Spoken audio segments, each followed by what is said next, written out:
मणिपुर के लोग किस दुर्दशा से गुजर रहे। मैं पिछले एक हफ्ते से देख रहा हूं टेलीविजन चैनल पर भारतीय जनता पार्टी के नेता आते हैं, संसद के अंदर भारतीय जनता पार्टी के नेता खड़े होते हैं और पूछते हैं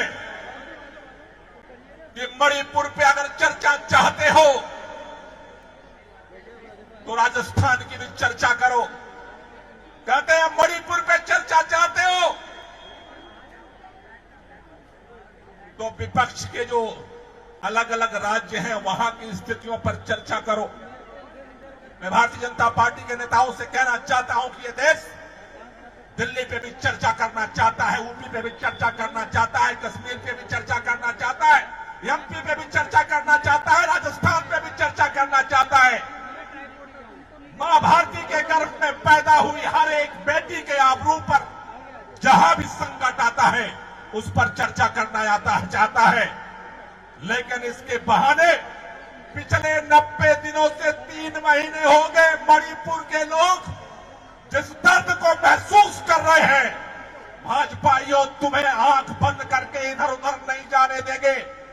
अगर देश के प्रधानमंत्री को लगता है कि वो चुप्पी साध करके मणिपुर के दर्द को इग्नोर कर देंगे, यह इस देश के अंदर अब संभव नहीं है।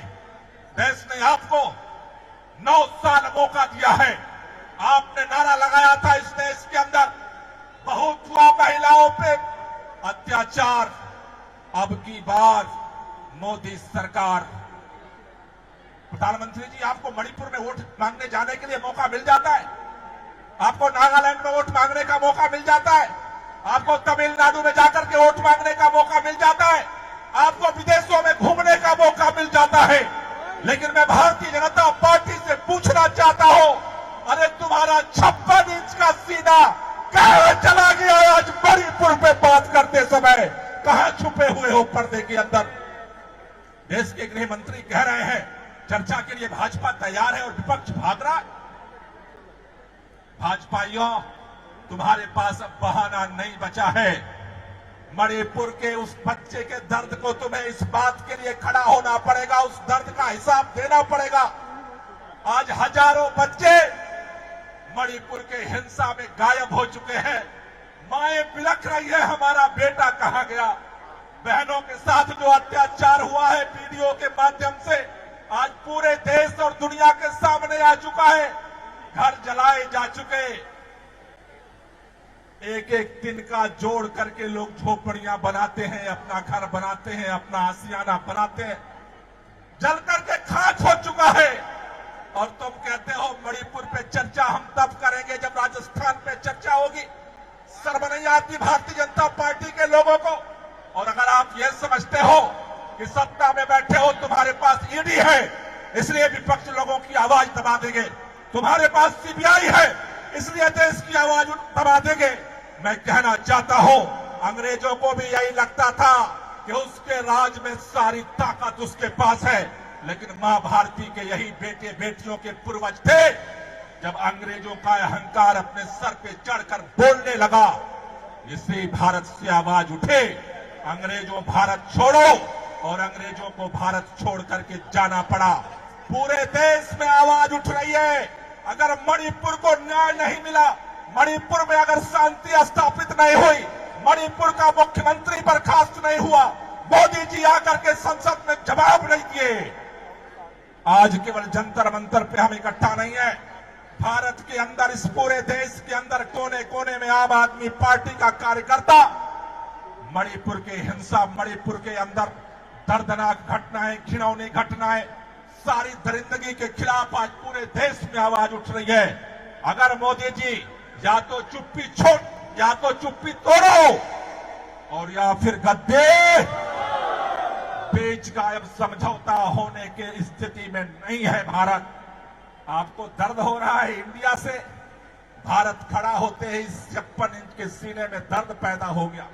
कह रहे ये इंडिया तो ईस्ट इंडिया कंपनी वाला इंडिया है, कह रहे हैं ये इंडिया तो इंडियन मुजाहिदीन वाला इंडिया है। अगर मणिपुर जैसे लोगों के सीने पर आपके सत्ता के संरक्षण में अगर लोगों के पेट पर लात मारा जाता रहेगा, अगर लोगों की आबरू पे लात मारा जाता रहेगा, यकीन मानो इस देश के लोगों की आह 2024 के चुनाव में इंडिया को जिताने जा रही है और मोदी को हराने जा रही है। इसलिए आपको डर लगता है। साथियों, मैं आपसे कहना चाहता हूं, आज पूरे देश भर में हम सब इकट्ठा हुए, इसी बात को लेकर इकट्ठा हुए कि अगर मणिपुर में दर्द है तो वो भारत का दर्द है, इंडिया का दर्द है। कश्मीर में अगर दर्द है किसी को तो वो भारत का, इंडिया का दर्द है। अगर तमिलनाडु में किसी को दर्द है तो वो भारत का दर्द है। भारत को अगर आगे बढ़ाना है तो भारत के हर बेटे बेटी के दर्द को अपने सीने में जब्त करके आगे बढ़ना पड़ेगा। हमें सबके लिए एक दूसरे के साथ खड़ा होना पड़ेगा और इसीलिए आपसे कहना चाहता हूं कि ये लड़ाई, ये आवाज हमें घर घर पहुंचानी है। आज की तारीख में इस आवाज को इस मंच के माध्यम से हम ये भी कहना चाहते हैं, आज का आवाज को संसद में उठाने के कारण हमारी पार्टी के राज्यसभा सांसद संजय सिंह को जिस तरह से निलंबित किया गया है, आज ये पूरा सदन, आज सड़क पर उतरे हुए सभी लोग इस बात की मांग करते हैं, संजय सिंह का निलंबन वापस लो।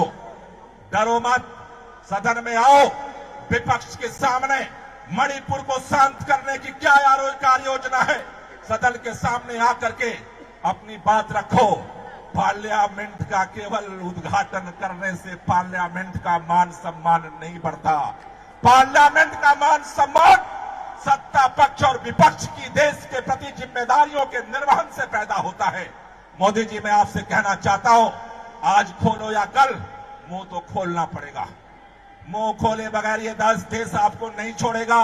अगर आज आप चुप रहोगे 2024 में देश में जाकर के बोलने लायक नहीं बचोगे। वोट के लिए तो जाना पड़ेगा ही लोगों के बीच में। आज अगर चुप्पी तोड़ोगे तभी यह देश आपको सुनने को तैयार है। इसलिए आप सबसे कहना चाहता हूं कि आज हम एक नारा और लगाएंगे, संजय सिंह का सस्पेंशन वापस लो, वापस लो।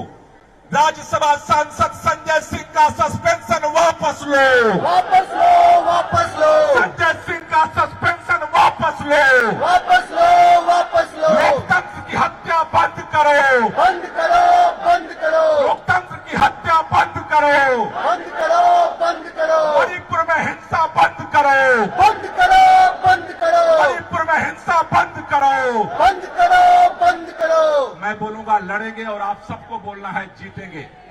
दोनों हाथ ऊपर करके मैं बोलूंगा लड़ेंगे और आपको बोलना है। जो लोग इस लड़ाई में शामिल होने आए हैं, पूरी ताकत से आवाज पहुंचनी चाहिए। संसद परिसर में हम प्रवेश नहीं कर सकते, लेकिन हमारे पार्टी के सांसद, हमारे नेता संजय सिंह अकेले दम पर पूरी पार्लियामेंट के सामने इस मोदी की हुकूमत से लड़ रहे। हमें यहां से आवाज, उनको आज यहां आना था। हमारे राज्यसभा सांसद संदीप पाठक जी को आज यहां आना था, राघव चड्ढा जी को आज यहां आना था, लेकिन उन्होंने मोर्चा संभाला हुआ है, दिन रात वहां पे आंदोलनरत है। इसलिए उनकी आवाज, उनकी लड़ाई को मजबूत करने के लिए हमें नारा लगाना है, लड़ेंगे, जीतेंगे, लड़ेंगे, जीतेंगे, लड़ेंगे, जीतेंगे, लड़ेंगे, जीतेंगे, लड़ेंगे।